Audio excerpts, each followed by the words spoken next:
So it's time to break the cycle. Now I'm gonna make it make sense, but hi, this is Marissa with Marissa Moments. So what I receive in my spirit to share with you is that a lot of us are going through tests. This is a very what I hear is like a very spiritual warfare type of season, right? Everything's coming at you from every different which way. You don't even know which way to look anymore, right? But what I hear is that God is fortifying us, right? Because there are many of us who have what I hear is like greater expectations and greater purposes. However, if we can't manage on a lower level, and this isn't about stages or anything like that, but follow me, right? If you cannot manage on a lower level, then you definitely will not succeed on a higher plane, right?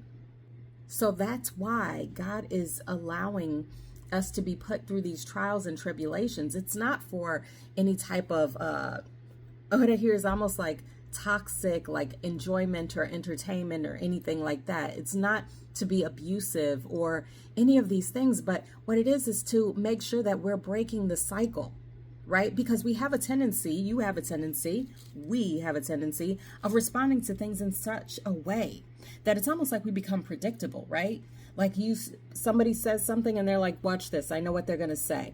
And then lo and behold, you say it. You perform for the audience. And what I receive is that God is putting us in these situations and circumstances, or allowing them. He's not actually manufacturing them, but he's allowing the enemy to let it go through because he wants to see us break the cycle. Stop saying the same thing. Stop giving the same responses. Stop, what I hear is like cowering in the face of evil, right? Now, that doesn't mean that we have to go 10 toes down or anything like that, be ready to scrap or throw hands or whatever else you want to say.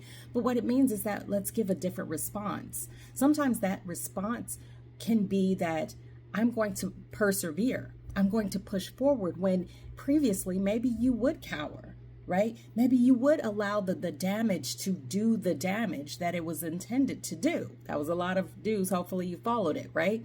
Maybe you would be a shrinking violet where you would get into bed and you would kind of just go over this same scenario in your mind over and over and be swept away by your own tears based off of why would they do this to me, right? Instead, you're getting that fortitude because listen, this isn't your first rodeo, right? So now you understand, and it's not about gaining thicker skin that's going to allow you or prevent you from having love for others. No, it's the exact opposite. It is opening you up. It is cracking open that shell that you've built around your heart to protect yourself, right? Because you've been through it and you've done that, you've tried it and all those different types of things. So you're accustomed to it. And that's why you had that typical response, right? Because here we go again. But what I receive in my spirit to share with you is that the storm is over. The storm is over now. I even hear the song playing, right? Whichever version you want, go with that one, right? But the bottom line is do something different. Change it up, right? Go with what resonates with your healed self, not your wounded self. The wounded self is the one that's going to get in bed and want to cry and not want to do anything else. Your wounded self is the one that's going to say, maybe I won't take care of myself today. I'll show them, right? Maybe your wounded self is the one that's saying, I'm not going to go for that position because forget it, what's the point, right? Maybe your wounded self is the one that says, I'll show them by doing damage to myself, when in reality, they don't even care. Can we be honest with one another? So instead, how about let's try something new by allowing our healed self to take over, by using our discernment, by being able to go about life in a healthy way, by staying on mission. Because guess what? The enemy wouldn't attack you so hard, wouldn't attack us so hard if we weren't already walking in our purpose. So continue to walk while they talk. Walk away, right?